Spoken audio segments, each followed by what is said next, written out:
This is the Spycraft 101 podcast. Welcome to your clandestine classroom. This is episode number 174 of the Spycraft 101 podcast. My guest this week is Robert Weingartner. Rob is a lifelong resident of Staten Island, New York. He graduated from Drake Business School in Manhattan in 2002. And like me, he enjoys reading and learning about history. And over the past few years, Rob has been researching an espionage story that began right in his own hometown. I invited Rob onto the podcast to discuss his research into a German spy ring which operated on Staten Island during World War II.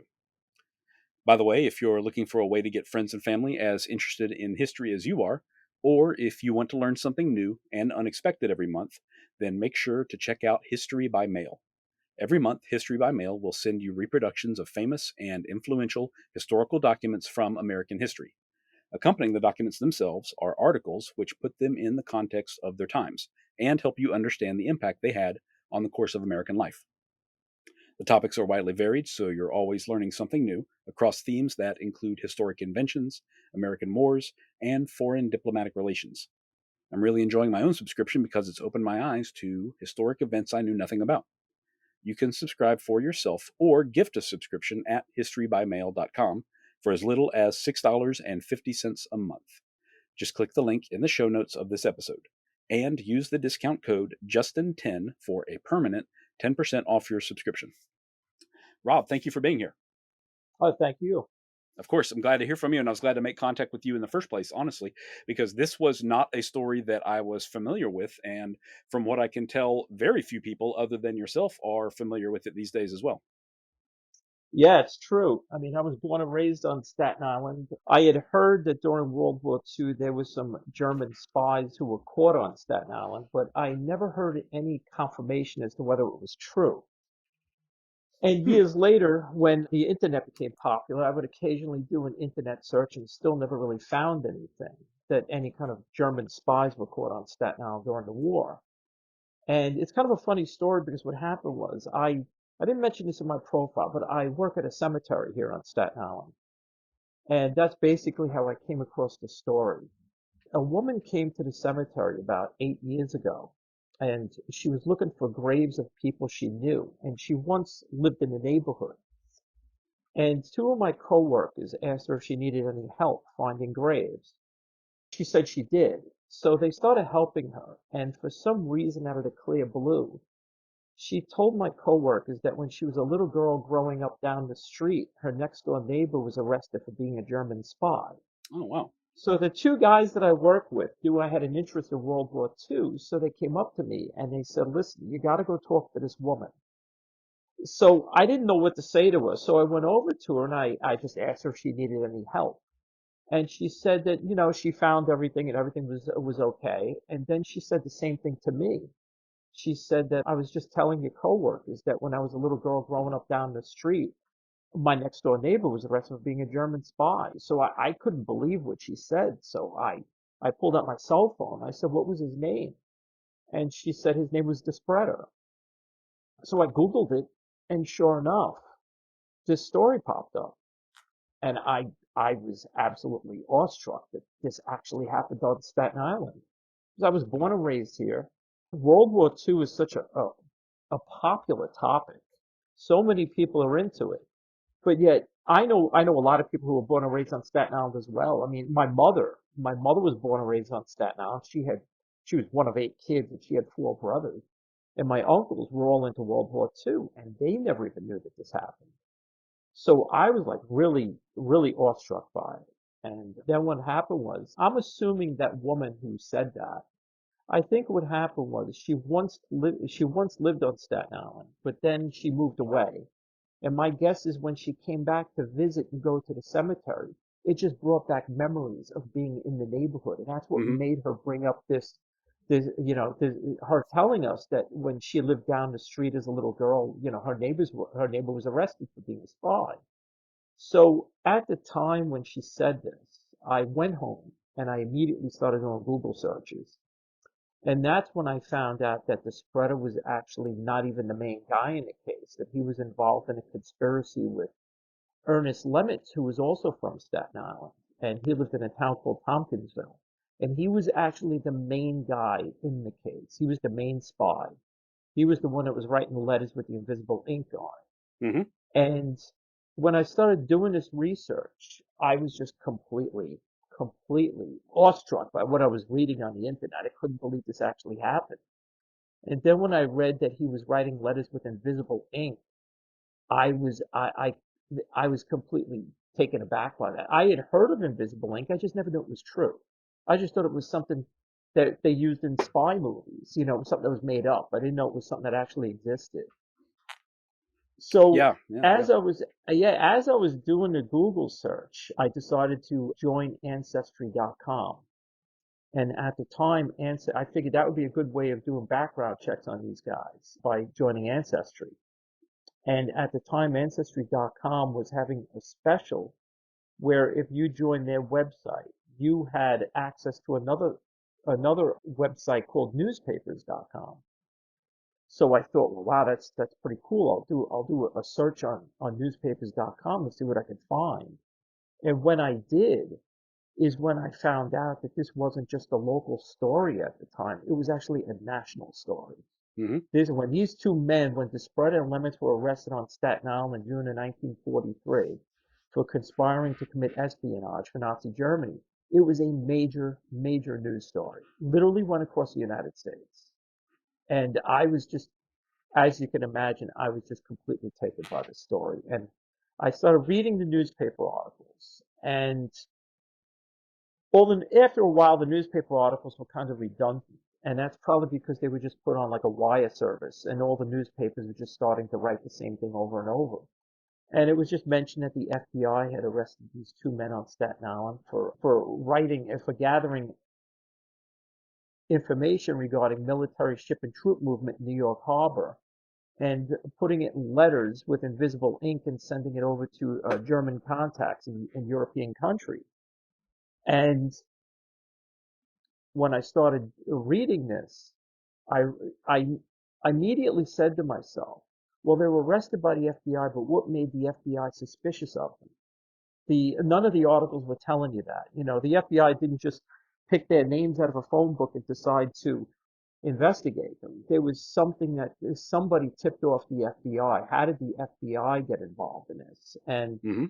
a friend of mine, his brother-in-law was an FBI agent at the time, and I told him about the story, and he suggested that I file a Freedom of Information Act request to get the original FBI case files, which I did, and it was approved, and I ended up getting the case files. I have over 2,000 pages pertaining to the case, and that's how I got into the whole thing.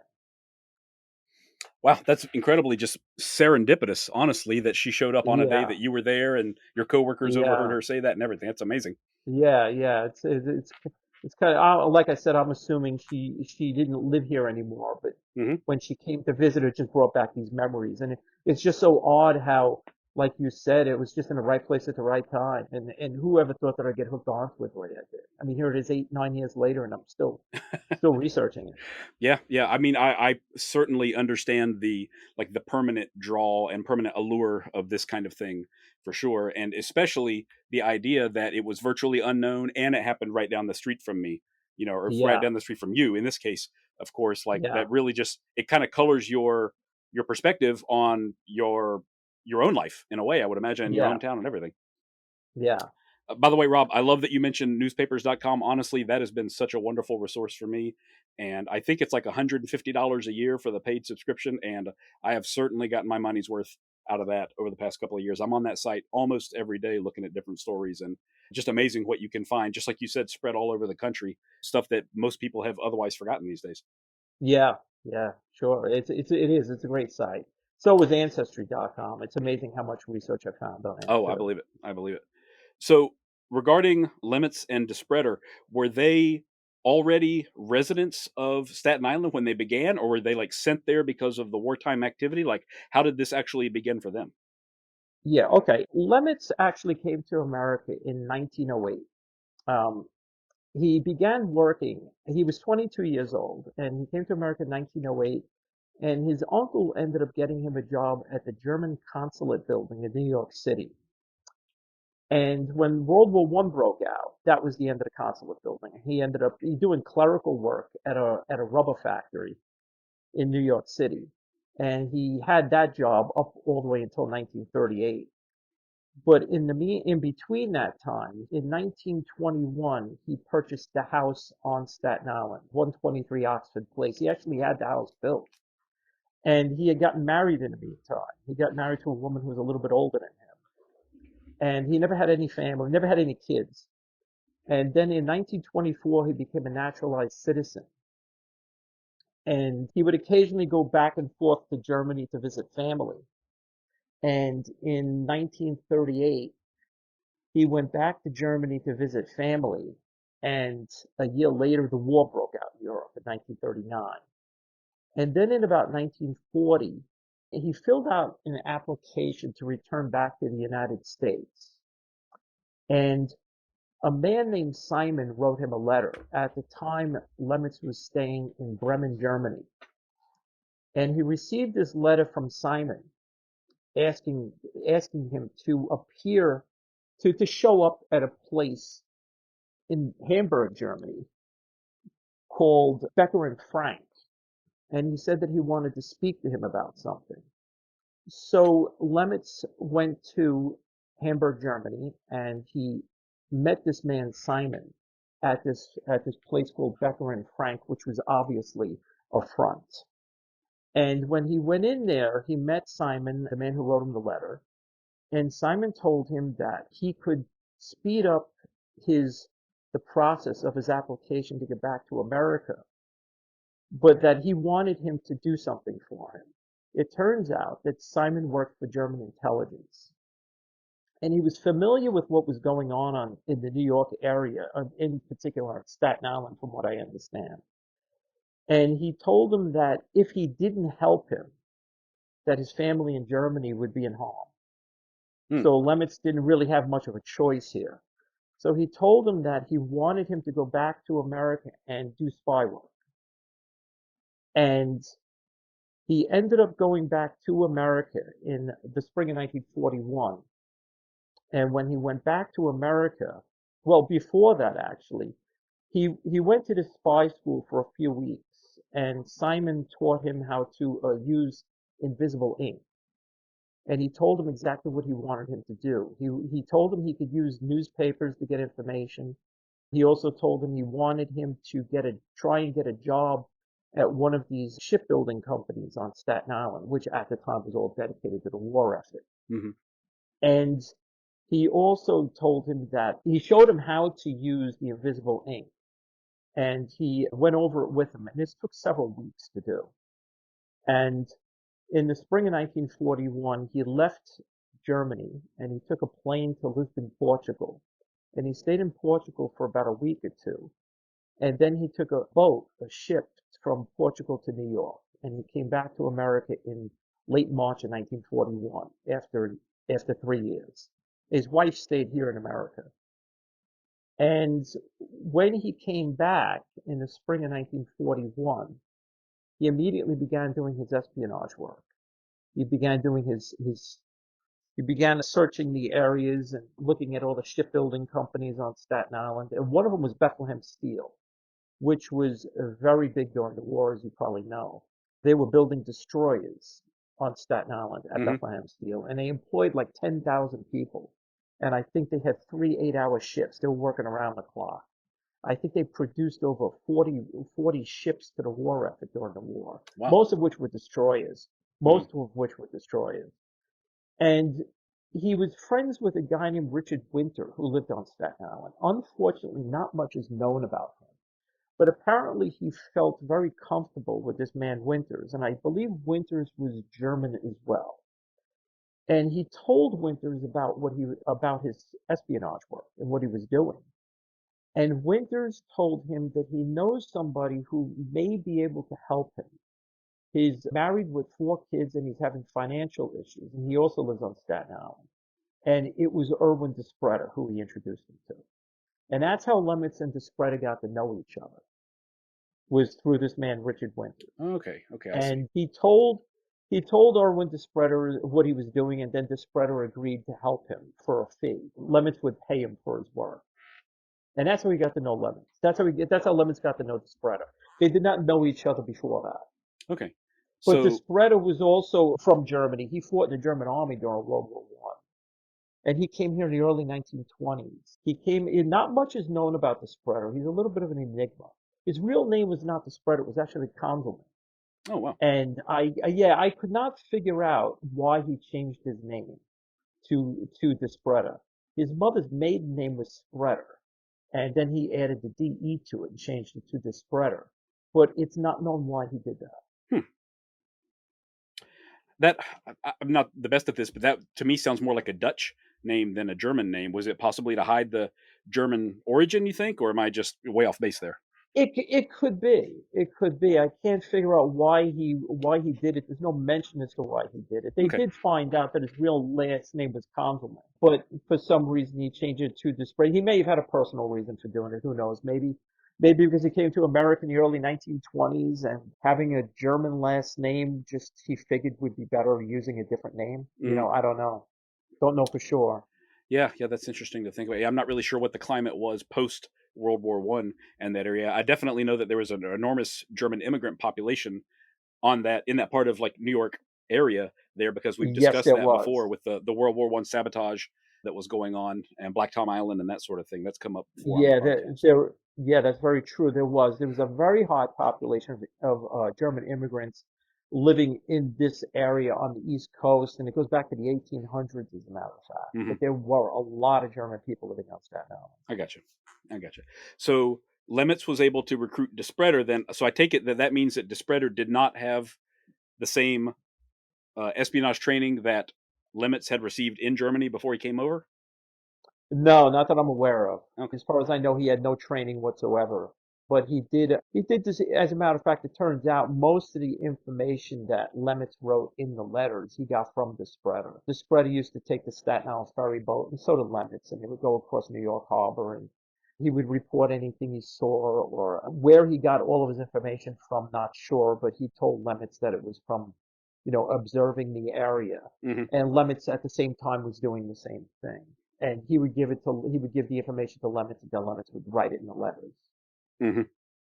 Yeah, that's such a great. I hate to say it, but the ports are such a great target for that kind of thing because that's very very important wartime information, and it's also impossible to hide the building a destroyer or multiple destroyers at a time. Like you Yeah, just cannot conceal that from prying eyes if they're already in the area, which they were. yeah, So I can yeah, see and them especially providing some valuable services there.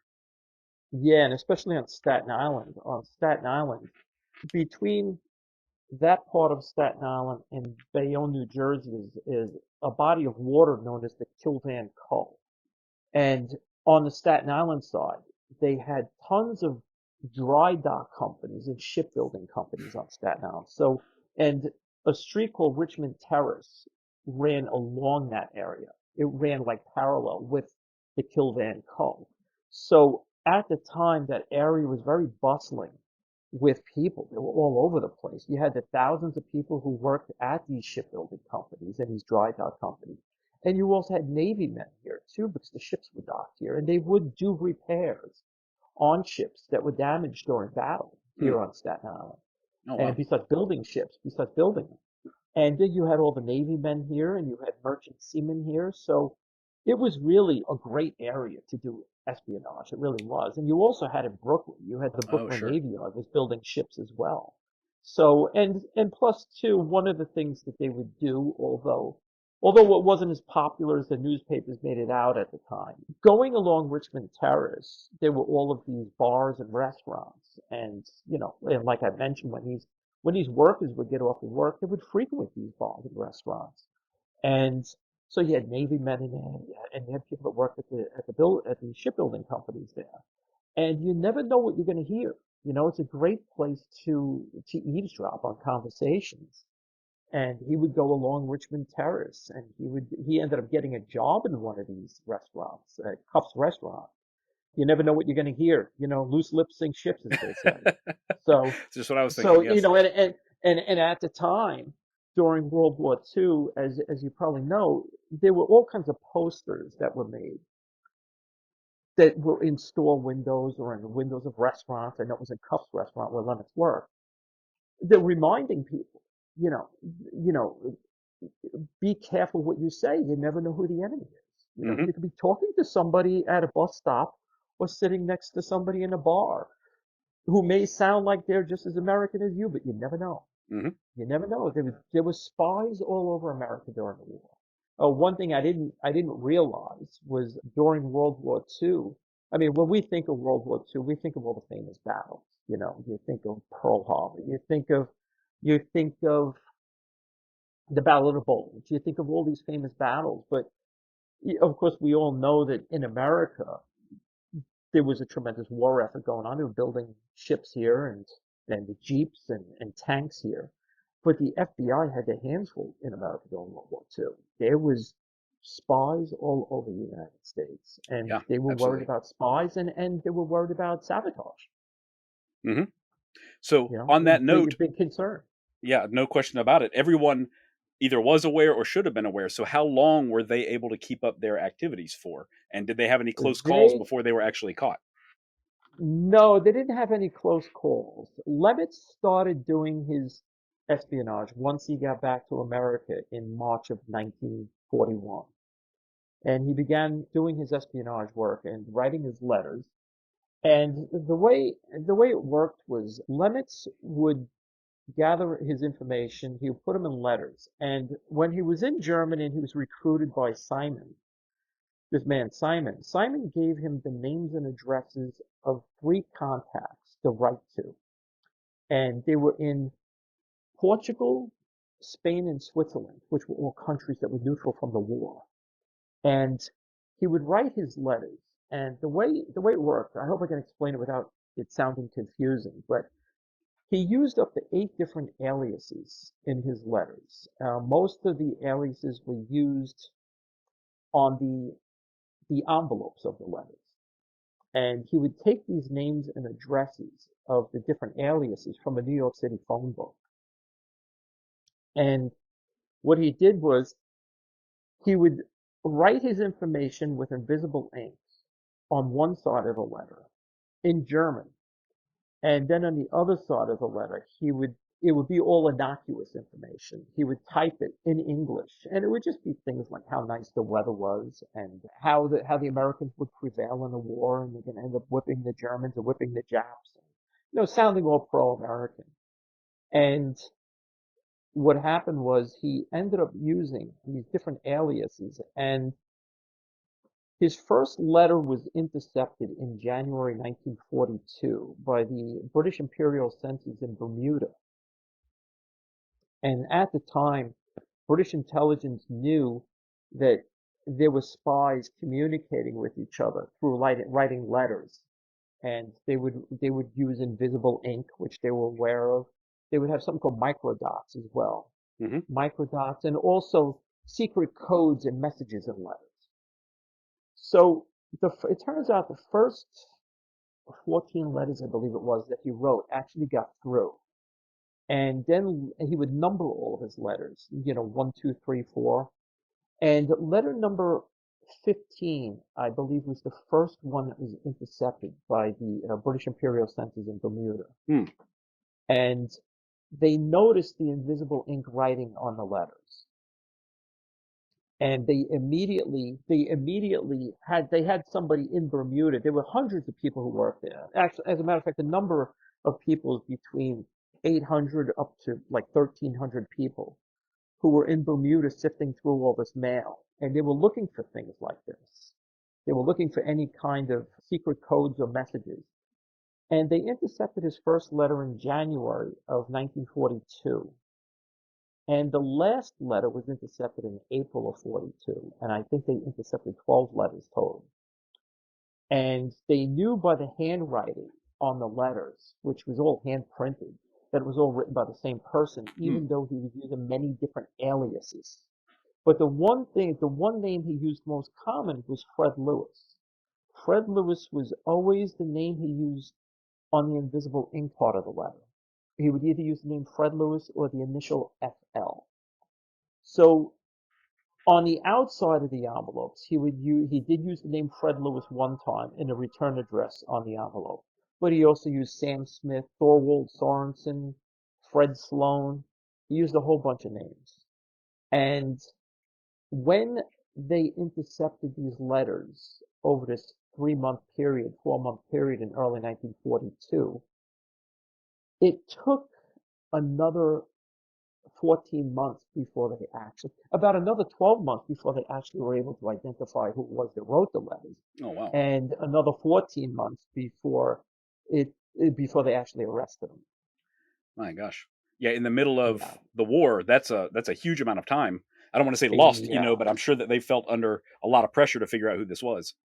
yeah, and they did. They really did. They put a lot of effort into trying to find out who it was that wrote the letters. One of the things the FBI did, and I always found police work to be very interesting, especially the way they were able to solve a crime, to put the little pieces of the puzzle together. They probably looked into the backgrounds of about 400 or 500 people. The names that are listed in these FBI case files, it's just incredible how many people who they thought could have been the writer of these letters who they did background checks on. And one of the things that they would do is, of course, they would look into the backgrounds of people without them knowing. And one of the ways that they would look into the backgrounds of people is they would get a copy of their selective service cards or the selective service forms or whatever they're called, which were filled out by hand. And if they thought somebody was a possible suspect in the case, they would get their selective service card and they would do a handwriting match. They'd bring it to the FBI Oh, wow. laboratory, and the FBI handwriting expert would take a look at the handwriting on the selective service cards of this particular person and see if they can match it which with the handwriting on the intercepted letters. And everything was coming back negative. They could not make a handwriting match to anyone. And like I said, I can't tell you. I mean, Justin, I never counted all the names, but it has to be about 400 or 500 different Wow. names at least. Really incredible. I mean, the FBI really did everything they could. They really broke their back trying to solve this case. It was pretty impressive. It really was. Yeah, unfortunately, when we're telling a story after the fact, as we are right now, we have to skip over about 99% of the man hours that go into this kind of thing. Because can you even Yeah. imagine, back then, no computer searches, actually trying to track down and look at 500 people, knowing that one of them is trying to hide their illicit activity, or maybe more than one of them is trying to hide it. And eventually, of course, they homed in on these people, but, just hundreds and hundreds or thousands maybe of man hours went into Oh, this, yeah. to finally get to Lemmitz and DeSpretter in the end. And Mhm. yeah, just very stressful work, but very necessary as well. Yeah, it's really incredible. It really is. I mean, another thing they did too was that the innocuous part of the letter, like I said, was the typewritten part of the letter, and that he it was in English. And one of the things the FBI did was they were able to identify the type of typewriter he used. It was an Underwood portable 3-bank typewriter. And what they did was they got in touch with the typewriter company and they asked for, a list of all the stores that that sell these typewriters. And then they went to the stores and they asked the stores if they had a list of all the people who purchased these typewriters. And then and back then, I guess stores kept track of, you know, the names of people who purchased items. And the stores did. They would give the FBI the names and addresses of people who purchased these typewriters, and they would look into the backgrounds of those people as well. And they'd do the same thing. If they were males, they would look into their selective service cards and get a copy of it, and then bring it back to the FBI laboratory, see if they could do a handwriting match. But it was really incredible. I mean, there's so many things that I read about in the files, as you can imagine. I don't even remember everything.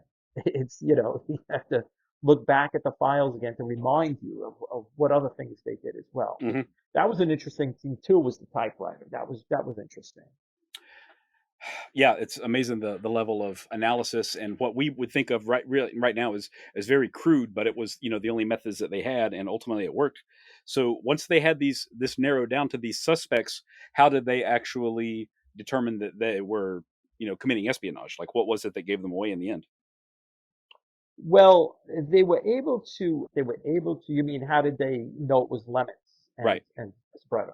Yeah, Well, what happened was when the FBI had these letters, intercepted letters, and they were looking through everything in the letters, they were trying to piece together what is it that, hopefully what you hope for, I guess, is that somebody makes a mistake in a letter. Hmm. Somebody doing this kind of work makes a mistake. I mean, that's how sometimes, I guess, law enforcement does solve cases. So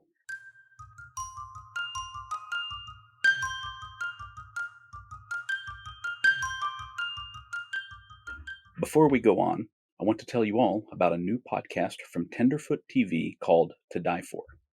Imagine you were a fly on the wall at a dinner between the Mafia, the CIA, and the KGB. That's where this unprecedented podcast begins. Brought to you by the makers of the hit podcast To Live and Die in LA, To Die For marks the first time a Russian-trained honey trap has told her story from beginning to end. Taught to seduce men for their secrets and sometimes their lives, Alia Rosa was trained to believe that her body no longer belonged to her. It belonged to the state. She was meticulously trained to be the perfect weapon, able to seduce her targets into compromising situations that have ended careers and sometimes lives. From Tenderfoot TV, the studio that brought you Up and Vanished, and To Live and Die in LA.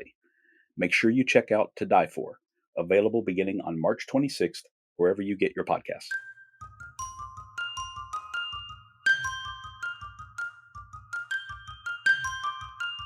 what happened was, here it was about a year later. Now it's the spring of 1943. And they're trying to figure out, it's been 12 months and they still can't figure out who wrote these letters.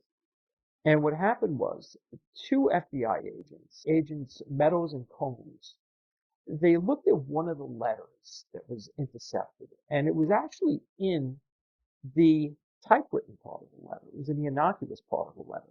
It was a letter that he wrote to his contact in Lisbon, Portugal. And he had mentioned, now remember, this letter was written and intercepted in the spring of 42. So he mentioned in the letter that it's been about a year since I saw you last when I was in Portugal. So after all this investigative work that the FBI did, they decided to use that as a possible clue. And they said about a year ago, he hasn't seen him in about a year. That would mean the spring of 1941. So they decided to go to the ports in Manhattan where all the ships arrived from Lisbon, Portugal in the spring of 1941. So when they went to the ports where the ships arrived from Europe, they were recommended to take a look at the baggage declaration slips that were filled out by the passengers of these ships that were on these ships. So they got the names of all the passengers that came from Lisbon, Portugal to New York in the spring of 1941. Because remember, I told you he arrived in the spring of 41, right back from Portugal in March of 41. So they painstakingly went through all of these baggage declaration slips. And Agent Meadows was familiar with the characteristics of the handwritten part of the intercepted letters. And they literally went through possibly over 1,000 different names. And he noticed there was a similarity in characteristics in the Fred Lewis letters, the letters that were intercepted, and the characteristics of a baggage declaration slip that was filled out by a man named Ernest Lehmitz, who lived at 123 Oxford Place on Staten Island. Oh, man. So he brought it back to the FBI laboratory and showed it to the handwriting expert for the FBI. And when he looked at the baggage declaration slip and he saw the handwriting on it, he said, "This is the guy who wrote the letters." So they now had his name and his address. And that's how they found Lehmitz. That's how they ended up catching him. And the first thing they did was they did not arrest him right away. They decided to do surveillance on him. And they decided to follow him, and they decided to also do a background check on him. They took a lot of information that he wrote in his letters. And he did mention he was an air raid warden. He mentioned that his dog was sick. It was once sick of distemper, he mentioned in one of his letters. And in the invisible ink part of his letters, which is where he wrote all the information about his espionage, about military ship and troop movement, and what was on these ships, the exact type of information that the German intelligence wanted. He did mention in one of his letters, if you're going to send me the money, meaning the payment for his espionage, and you're going to wire me the money, please mention that it's royalties for a button patent. So this way, if I'm ever questioned by federal authorities, I know what to tell them. So they took all this information, they started doing background checks on him, and they were able to connect him to all these things. It turned out he was an air raid warden, like he had mentioned in his letter. Oh, man. They did find out from looking into one of his bank accounts that in August of 1941, there was money wired to him from a bank in Argentina. And it said royalties for a button patent, and it was for $1,477, which was a lot of money back then. Yeah. That was equivalent to $31,000 today. Mm-hmm. I mean, that was a lot of money. And so they started following him all over well, they knew it was him, but I guess the reason why they started following him was they wanted to see if he was involved with other people. Because every time they saw him speak to somebody, go to a bar and have a conversation with somebody, or somebody went over his house to visit him and his wife, they would do a background check on a person to see if, if they were shady people themselves, Oh, sure. One of the things that they did that I thought was really, really interesting was it was common back then for people to rent rooms in a house to boarders to get extra money. And Lehmitz and his wife had been doing that in their house here on Staten Island since at least 1930. And at the time when they were investigating him and doing surveillance on him, one of their FBI agents, a man named Peter Hale, used the name Paul Holtz, and he went to the house and he said he was looking for a room, and he worked for the International Projector Company in New York City. So what little did Lehmitz and his wife know that they ended up renting a room to this man, and he was actually an undercover FBI agent living in the house. Oh, So man. it was really cool, and he's making reports, and he's eavesdropping on conversations, and of course he was fluent in German, it turned out. I ended up getting in touch with his son. Unfortunately, he passed away many years ago. He passed away 50 years ago, Peter Hale. Mm-hmm. He was fluent in German, so that would make sense, which I kind of figured. I was beginning to get that impression that he was probably fluent in German, because it would only make sense to have somebody like that live in the house. So this way, when, either he can eavesdrop on their conversations if they're speaking German, downstairs on the first floor and he's upstairs. And also, so this way he could, when nobody's home, he could go through the house and who knows what he's going to find written in German. Mm-hmm. So, yeah, it was really kind of wild. I thought that was really cool to find out that it was an undercover FBI agent living in the house renting a room as one of the boarders. It was really pretty neat. Well, yeah, that is fantastic. Not to skip too far to the end, but was he ever confronted by Hale, who he knew by a different name at the end, like once he was arrested or anything, to your knowledge? That I'm not sure of. All the FBI files that I've read, there was nothing that says that.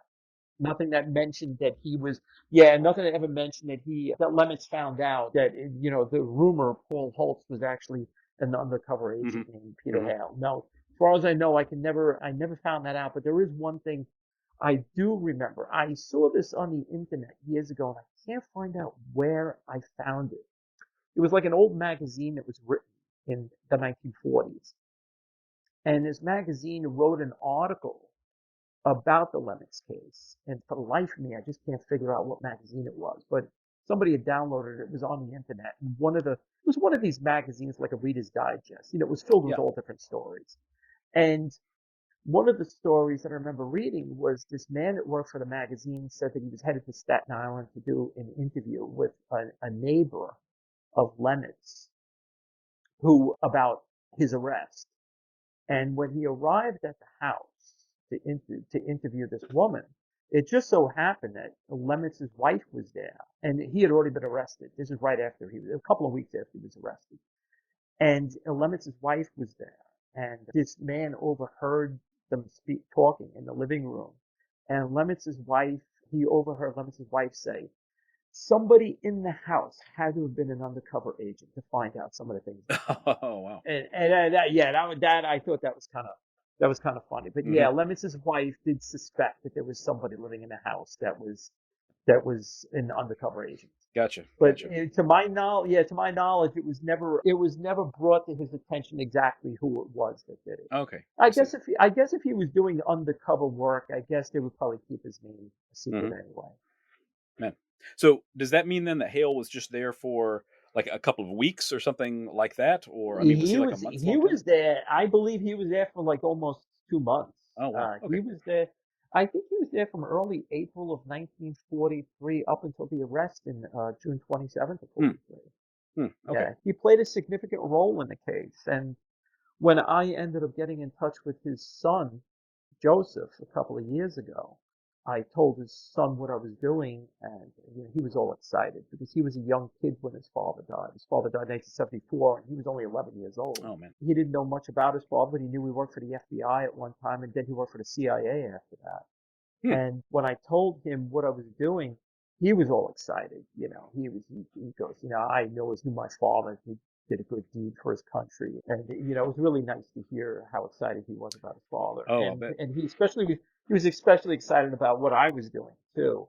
He said that his mother had a book, like a scrapbook where she had all kinds of letters of commendation that Peter Hale received as an FBI agent, and she put them in a scrapbook. And I asked his son, I said, Joe, could you do me a favor? Would you have any photographs of your father from like the 1930s or 40s around this time? Because I like to put a face to a name. And he goes, absolutely. He goes, I have quite a few photos from that time in the early 1940s of my father. He goes, I'll take pictures for you, and I'll text them to you, and I'll take pictures of all other things too, some of the letters of commendation. So I said, yeah. I said, that sounds cool. So he did. He texted me all these photographs, these black and white photos of his father, and I could now put a face to the name. And one of the things that he sent me was a picture of a letter of commendation from J. Edgar Hoover to his father, thanking him for the great work he did on breaking the Lehmitz case. And I thought that was really cool. Hmm.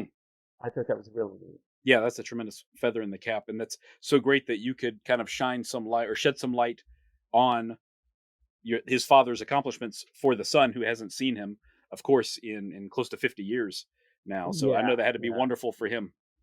Yeah, he was very excited about it. He really was. He had three other siblings, but they were a lot older than he was. Oh, And okay. Yeah. he only remembered a few things about his father, but he was really, really excited about it. It was really neat. I tell you, when you do research on a case like this, it's really, you got to tip your hat to law enforcement. I mean, they really do amazing work. They really do. Yeah, they certainly had their work To cut out for solve them it. back then too. Yeah, they do. Yeah, they do. So that happened. Then when Lehmitz was eventually arrested, they found a book in his house that he listed the names of people with their phone numbers, like a phone book. And they asked him who these people were, and one of them was Erwin DeSpretter's name. And he told the FBI that DeSpretter had been helping him with his espionage work a year before, and he had actually given him a lot of information for his letters. And then they arrested DeSpretter the following day. Okay, we've wrapped it up quickly. What was it? Was there any specific event that spurred the arrests? Like, did they get a smoking gun piece of evidence, or did they want to prevent him from passing along new information, or did they just decide that they had enough at a certain point? Oh, you mean when they decided to finally arrest him? Right, like the date of the arrest, was it predicated on anything in particular, or do they just feel like, all right, we've kind of dotted the I's and crossed the T's and we're ready for trial? Yeah, they felt as though that they had everything they needed, and that Okay. was the reason why they arrested him. Yeah. Okay, I think you said what they had 12 letters at that point, and they'd observed him and identified him from the handwriting and everything. So Yes, yeah, yeah. They identified him from the handwriting and the letters, and the letters did have a lot of very vital information in it. I mean, he mentioned in his letters in the invisible ink part that they were ships headed to Russia, and there were other ships that had 3,000 men on it, and it's headed to England, and airplane parts on the ships, and one of the ships, I think you mentioned that there were tanks on the ships, and this is exactly the type of information that they looked for. yeah, This is exactly what they looked for. And the belief was that, what were they going to do with the information now? Well, the belief is that when he wrote the letters and he sent them, I guess it would take a couple of days to reach their destination, but the belief is that when he sent the letters to his contacts, they would put a chemical on the letters to expose the invisible ink, and they would take down all the information that he wrote, and then they would send it off to higher ups in Germany, and then they would send the information to German U-boat commanders, Yeah. and the German U-boat commanders would then do like a calculation. Okay, this ship left New York Harbor on November 5th, and here it is. It's maybe November 7th, and its destination is to go to England. So they would know. They would do a calculation. Well, it left on November 5th, and it goes approximately at this speed, so it should be up at this location in the Atlantic Ocean by now. And they Okay. would send the U-boats there, and they would see the ships, and they would torpedo them and sink them. And that was the belief as to what was happening with the letters. Okay. I've got you. Do you recall where were these addressed to? Obviously, like you said, they were going through Bermuda, but were they bound? The letters were they bound for Portugal or somewhere else? Yes, yes, they were. The letters were bound for. He had contacts in Portugal. He had contacts in Spain and Switzerland. So his letters Yeah. would go to those three different countries, and the addresses that he was writing to were mainly known as mail drops. Yeah. I don't think there was anybody actually living at those addresses. I think people would just show up there to get the mail Hmm. and then look at what was in the letters that would be valuable to what they were looking Hmm. for. Yeah, so that's the way it worked. Okay. Wow. Yeah. I mean, of course, I know that the U-boats were a tremendous, tremendous threat in the Atlantic during this time, and I Yeah. have to wonder. There's probably not really any way to know for sure, but how many potential deaths and loss of tons and tons and tons of war material can be attributed specifically to Lemmitz and DeSpretter. Honestly, like how much Right. of their information was key that led to the sinking of one or more ships. Potentially Yeah, a and lot. yeah, you would certainly think so. I would also assume too that the letters that were intercepted in Bermuda, whatever information was in those letters pertaining to ships, I don't know exactly how it worked, but I would assume that those ships were probably taken out of harm's way. They were probably alerted to possibly, they change path of some sort. But the letters that got through, the letters that slipped through the sensors in Bermuda that they know nothing about, yeah, God knows what happened. I Right, mean, right, right. the information on those letters could have eventually got to the U-boat commanders, and they could have been responsible for the deaths of thousands of men. Hmm. Hmm. Yeah, And that was it's brought up during the trial too. right, right, right. Okay. I've got you. So I think that you mentioned earlier, it sounds like he confessed pretty much immediately since he named DeSpretter during his Yeah. interview or his interrogation. So there was a trial. I mean, did he plead not guilty or something? Do you know much about the actual trial and sentencing? Yeah, trying to find specific information pertaining to the trial is hard. I tried to get the court transcripts, which to no avail. I mean, Hmm. they probably just don't exist anymore. But from what I understand, at first they admitted to their guilt, and then when the trial started, they pled innocent, and then during the trial they changed it from innocent to guilty. They pled guilty during the trial, and that's what I understand so far. Of course, as you can imagine, espionage was a very serious crime at the time. Right, right, right. You either received 30 years in prison or you got the death penalty. Hmm. And were found guilty. Well, they were pled guilty, and then they were sentenced to prison. They were sentenced to 30 years in prison, but neither of them did 30 years. They were sentenced and brought to a federal penitentiary in Atlanta, Georgia. And they both ended up getting out in 1955. They were Oh, let wow. out early. Wow. Yeah. Very early, And actually. Yeah. yeah, sure was. And DeSpretter was deported back to Germany, and whereas Lehmitz was allowed to stay here. And I'm assuming that's because he was an American citizen. He became a naturalized citizen in 1921. Hmm. So I'm assuming that's the reason why Lehmitz was able to stay and DeSpretter wasn't, because DeSpretter had to be deported. He was never an American citizen. Okay, I see. And yeah, so I'm assuming that's the reason why Wow. Lemons Wow. could stay and he wasn't able to stay. Well, do you know much about Lemitz's life after prison? Because I have to imagine it would be pretty difficult to put together any semblance of normal life as a convicted German spy in 1955. Yeah, no, the only thing I was able to find out was he was let out in 1955. He died in 1967, and he was living on Staten Island when he died. Hmm. There is a man there's a guy I know who said that he grew up on the same street as a child that Lehmitz was living with his wife in the 1950s, and it was Roosevelt Avenue, which turned out to be true because him and his wife did live there. That's where he died. He said that he remembers him and his wife. He said they were friendly people at the time, in the 1950s. And he said he thinks that they had a different last name. He changed his name. He didn't use Lehmitz. Mm. He used a different name. But everyone in the neighborhood knew who he was and they knew about what had happened. But I don't know what he did for a living after that, after he got out of prison. I'm not sure what he did. But he ended up dying 12 years later in 1967. Oh, And wow. he is buried at Staten Island. Oh, wow. Okay. Okay, interesting. Yeah. I'll have to look that up then. Yeah. I'm kind of surprised that he went back to his old stomping grounds. I mean, of course, it would get out quickly, regardless if he changes his name or not. People are going to Yeah, recognize him. yeah, It's not been that yeah, it long. would. Yeah, something like that you're not gonna be able to get away from. Hmm. It's gonna follow you for the rest of your life. Wow. DeSpretter was, like I said, was deported back to Germany, and his wife and 4 kids stayed here in the United States, and he ended up getting married to his third wife while he was in Germany. He died in the 1980s. Hmm. Okay, Yeah, so he died. interesting. Yeah, probably a little easier in Germany, I guess, to rebuild things after all of that. Yeah, yeah, I'm sure it was because I think after the war, I think in the 1950s, believe it or not, I think a lot of people who were arrested in America for being German spies. I think a lot of them were deported back to Germany. I know when he was deported back to Germany, he was deported with another guy from the same prison as him to Germany as well. And they actually went to Germany together.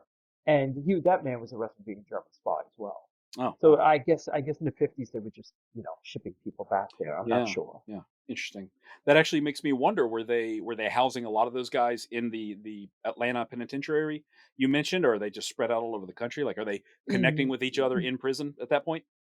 Yeah, I wondered the same thing. I thought it was kind of odd that Lemons and Spreader, who conspired to commit espionage together, would be sent in the same prison. I just thought it was kind of odd. But Yeah, yeah, yeah, I wondered that. I wondered that too. I wondered how many other. Oh, was this particular prison in Atlanta, Georgia? Is this where they put a lot of these people? Yeah, I'm not sure, hmm but yeah, I would assume that we probably had quite a few. I would assume there's a lot of federal penitentiaries across America had quite a few people who were arrested for being German spies at the time. Because from what I understand, there were thousands of people arrested during Mm. World War II. Yeah. Yeah. Our very first episode of this podcast, way back in, I guess it was 2021, was about a spy ring that was broken up. Also in New York City, I think 33 people total were arrested at that one. It's like the largest one at the time, but that's a lot of arrests for a single ring, for sure. Yeah, I think that's a famous case. I think is that known as the Ducosme spy ring or something like that? Yeah, yeah, I'm yeah. trying to remember. Yeah, I think it was. Duquesne, yeah. Duquesne, yeah, Hmm. that's what it was. Duquesne. Yeah, and a funny thing is that I ended up contacting Erwin DeSpretter's grandson who lives in England. And I speak to him every couple of months. Oh, And nice. he met his grandfather. He met his grandfather back in the 1980s. He met him a couple of times. And he told me that when he first met him, he said that he was very guarded about what had happened. He brought it up to him and he was very guarded about what had happened. And they got together again about a year later and he told his grandson, he goes, I'm going to bring a friend with me who can back up everything I say. And when his grandson got together with him again, he brought this man with him. And this man's name was Paul Schultz, I believe it was. He was a part of that spy ring. Hmm. And I thought it was kind of odd that here it is, 40 years after the war. He gets arrested for being a German spy, for spying for Germany. And here he is 40 years after the war, and one of his close friends is another guy who got arrested for being a German spy during the war. Wow. Jay, I guess he didn't I guess deep down he was still a hard-boiled German, Yeah. they'd be hanging out with these people years Yep. later. Yep. Well, yeah, I have to imagine there's very few people that could understand, a semblance of what he went through. because, a lot of people did something for the war effort in Germany during that time, but, serving in a line unit or working in a factory or something is quite different than what he was doing. So I can understand how Yeah. they would kind of connect over that shared experience a little bit. Yeah, that's true. That's true. Yeah. I mean, Well, not too many people are going to want to be friends with a guy like that. So I guess, right. yeah, I guess I guess the people you're gonna get along with most of the people did the same thing as you. Hmm. Hmm. So, Definitely. so yeah, so Well, yeah, Rob, this it's is an quite. incredible story. Honestly, I really enjoy this quite a bit. And are you still continuing your research right now, or do you think you've gotten a wrap on it as much as you can at this point? No, there's still a few things I want to find out. I want to find out if these addresses that he was writing his letters to, I want to find out if the authorities in those countries were ever notified, and what happened to the people who were showing up at those particular addresses in Portugal, in Spain, and in Switzerland. Did those people ever get caught? Because Hmm. this is a chain. This is like a chain reaction of events. When they intercepted his letters and they saw where the letters were headed to, they saw that he was writing to Portugal, Spain, and Switzerland. He had contacts there. So I'm trying to find out what happened to the people on the recipients of those Hmm. letters. Were they ever caught? So there is still some research that needs to be done. But right now, I think a bulk of it is done. When I got the last of the FBI case files a couple of months ago, that's a big piece, of course. Oh That's yeah, the major piece. But yeah, there is still some information I'm trying to get regarding. There's still some research that needs to be done. I got you. And so, is your end goal like? Are you writing a book about this? Are you doing something else with it, or is it more like for your personal edification, or what? No, I would like to try and write a book about it. I think it's a very interesting story. Whenever I tell it to people, a lot of people like the story. They think it's Yeah, really I, interesting. I agree. There's definitely a book there for sure. Yeah, it is an interesting story. It really is. And it takes a few, knowing what happened, knowing that the letters were intercepted in Bermuda by British intelligence, then they notify the FBI in America. And, it's really interesting. It really is. And World War II is such an interesting war too. Everything that was happening at the time. It's amazing how years after the war, here it is almost next year will be 80 years since Hmm. the war ended, and there's still such a tremendous interest in the war. And this story, I just think, is a pretty neat story. Totally agree. Totally agree. And like you said, I mean, you've got Yeah. that ready-made audience right there that is eager for these kind of stories, and this is one, as you know, that very few people are aware of, except for you out there spreading the word right now as best you can. So I think that you will, definitely have a lot of interest if you are able to write and get something published. Yeah, yeah, I'm hoping so. I do have a Facebook group. I have a Facebook group about the story called World War II German Spies of Staten Island, the Fred Lewis letters, because like I said, Fred Lewis was the name he used in the Invisible Hmm. Ink part of the letters. So the FBI originally called it the Fred Lewis case before they were able to identify who it was that wrote the letters. So Hmm. that is a Facebook group that I have, in Yeah, case we will. anyone is interested. Yeah, I'm going to link that up in the show notes for this episode for anybody who Oh, wants to okay. join. And I joined a little while back, and it's fantastic. Honestly, it helped me prepare for this episode a lot. And I can tell every time you Yeah, drop something in there, you've got like a legion of people who are like very excited to see what you're debuting. Honestly, I can tell people really yeah, get riled up by this material. yeah. Thank you, Justin. I appreciate that. Sure, fantastic. So, do you have any other way to like a website about it or anything like that, or are you just maintaining the Facebook group right now? It's just a Facebook group. Yeah, it's just that right now. Okay, great. Yeah, Yeah, I gotta try to update it as often as I possibly can, and now with the podcast, that's really cool. I mean, yeah, it's yeah, yeah. I think people will be excited about that too. I hope so. I hope so. And I have to tell you, another thing I really like that you've been putting in there is the locations. I see you'll go and like take photos on the street corners and that kind of thing. And that's Yeah, something I love to do too. I love to visit the locations and see how they've changed and how they've stayed the same and that sort of thing. So it's kind of yeah, thrilling to, see the places where these things really happened right in our neighborhoods, right in our hometowns. yeah, that's for sure. I mean, and what's amazing about it is how a lot of these particular places still exist. Like you saw on the Facebook group, I had a picture of Lemitz's house that I Hmm. took, and that's Right. the house that he lived in. I mean, that's the house he had built in 1921, and it's still there. And even the house that DeSpretter was living in he was living Hmm. in like an apartment building, is still there. The restaurant that Lemitz worked in on Richmond Terrace, Huff's Restaurant, of course, it's no longer a restaurant, but the building is still there. Hmm.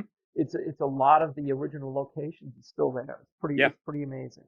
Yep. I love it. It's all very Unfortunate, intriguing.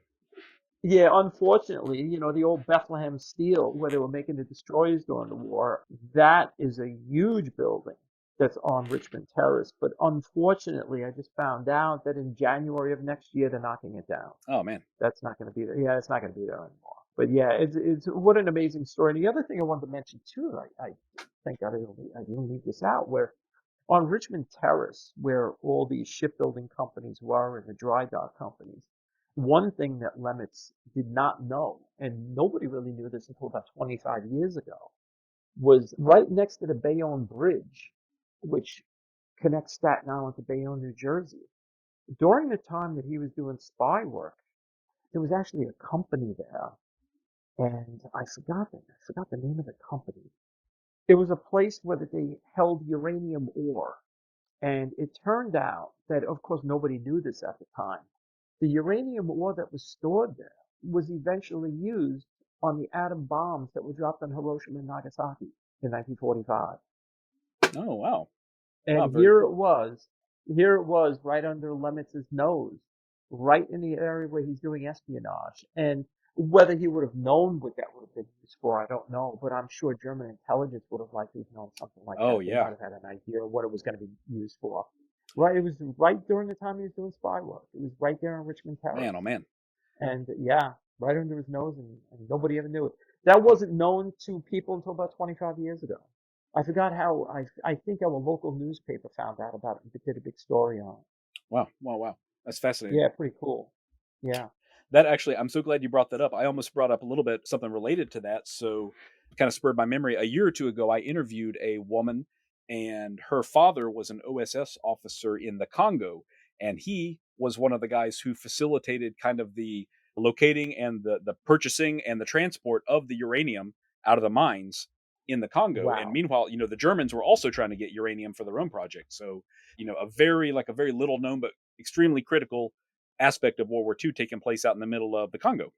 The reason I was thinking of her is because, just like you said, when you got in touch with Hale's son, she herself knew very, very little about her father's activities because he died when she was very young Yeah. until this researcher came along and showed her everything. And she told me during that interview that this researcher, Susan, had kind of brought her father back to life for her because he Yeah. passed away from cancer, possibly from the uranium exposure when she was very young. Yeah. Yeah. Yeah. It's pretty amazing. Yeah, it Yeah. really is. There's a little bit, I guess, in a way, it's a small world, kind of all the stuff that's sort of connected. Yeah. Yeah. That's for sure. Wow. Well, Rob, this is such a fascinating story. I really appreciate you bringing it to light and sharing it with my listeners and with me Uh, as well. And I'm definitely going to keep up with your progress as you work towards a book and continue to share on the Facebook group as well. Okay, that sounds great, Justin. Listen. This has been great. This is the first time anybody's ever sat down and spoke to me What? about this at length. Oh, that's Yeah, a shame. Well, I mean, it's an honor for me, but a shame.